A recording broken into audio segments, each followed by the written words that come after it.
नमः शिवाय। किसी एक शहर में एक साहूकार के 7 बेटे और एक बेटी थी। बेटी की उम्र 15-16 वर्ष रही होगी जब उसका विवाह हो गया।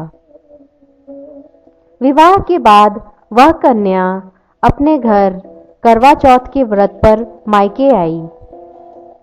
उसने अपनी भाभियों के साथ करवा चौथ का व्रत रखा।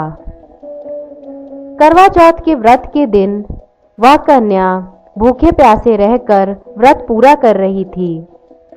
शाम होते होते वह भूख और प्यास से व्याकुल होने लगी। यह देखकर भाइयों से रहा न गया।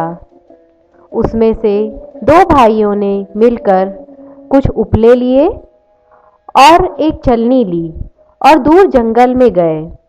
वहां पेड़ पर चढ़कर उन्होंने उपलों में आग लगाई और चलनी की आड़ से पेड़ से चंद्रमा की सी आकृति दिखाई।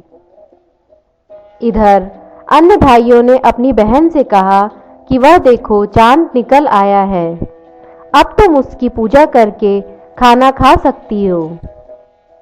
यह देखकर वह कन्या जो कि बहुत ही भोली थी, उसने सोचा कि सचमुच में चांद निकल आया है।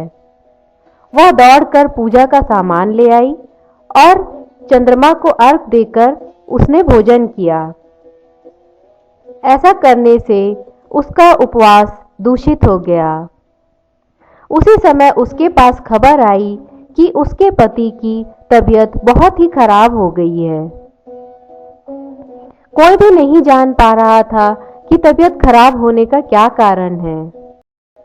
उस दिन रात्रि में पार्वती माता साहूकार और उस कन्या के स्वप्न में आईं। उन्होंने कहा कि इस कन्या का उपवास दूषित हो गया था क्योंकि इसने नकली चंद्रमा को अर्घ दे दिया था और भोजन कर लिया था।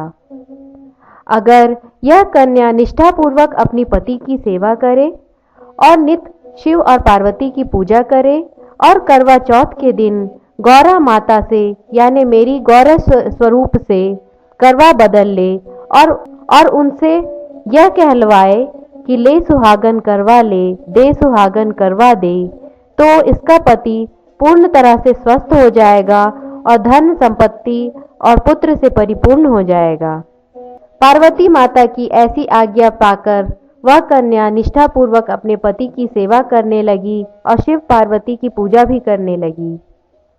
करवा चौथ का दिन आया तो वह कन्या सारी पूजन सामग्री के साथ करवे ले आई और गौरा माता का इंतजार करने लगी। इतने में गौरा माता उसके पास आई जो कि एक सुहागन स्त्री के रूप में थी। कन्या ने अपना करवा आगे बढ़ाकर उनसे कहा, आग्रह किया कि वह उसे ग्रहण करें और ले सुहागन करवा ले और दे सुहागन करवा दें, ऐसा कहें, जिससे उसका पति लंबी आयु को प्राप्त होगा और उसका सुहाग अमर रहेगा। गौरा माता ने कहा, ओ 7 भाइयों की बहन, करवा ले, जो भूखी ना रह सके करवा ले, जो प्यासी ना रह सके करवा ले, जो चलनी में चांद देखे करवा ले। इस पर वह कन्या गौरा माता के चरणों पर गिरकर माफी मांगने लगी और कहने लगी कि हे माँ, मुझे माफ कर दो और कृपा करके कहो ले सुहागन करवा ले, दे सुहागन करवा दे। इस पर गौरा माता ने कहा कि अभी मेरी दूसरी बहन आएगी, तुम उसे यह कहने के लिए कहना। ऐसा कहकर उसे आशीर्वाद देकर पहली गौरा माता चली जाती हैं। इसके बाद ऐसा करके 9 गौरा माताएं आती हैं और सभी की सभी उस कन्या को अगली गौरा माता से यह कहने के लिए कहती हैं। 10वीं गौरा माता जब आती है तब वह कन्या उनके चरणों पर गिरकर क्षमा मांगती है और कहती है कि हे माँ, मैं तुम्हारी हमेशा ही पूजा करूंगी, मेरी श्रद्धा और निष्ठा को स्वीकार कीजिए और कृपा करके ले सुहागन करवा ले, दे सुहागन करवा दे करके कह के मुझसे करवा बदलिए। 10वीं गौरा माता को उस कन्या के ऊपर दया आ जाती है और वह उसे कहती हैं, ले सुहागन करवा ले, दे सुहागन करवा दे, और इस तरह उसके साथ अपने करवे बदल लेती हैं, जिसके प्रभाव से उस कन्या का व्रत पूर्ण हो जाता है और उसके पति की सारी बीमारी, सारा रोग दूर हो जाता है और वह स्वस्थ हो जाता है।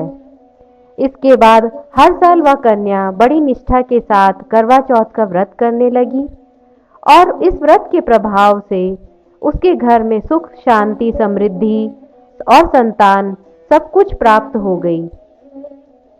इस तरह से हे गौरा माता, जिस तरह से आपने उस कन्या को सौभाग्य, अचल लक्ष्मी, पुत्र और संतान दिया, उसी तरह से हमारा भी व्रत पूर्ण करके गलतियों को क्षमा करते हुए घर में सुख, समृद्धि, शांति और सौभाग्य दें।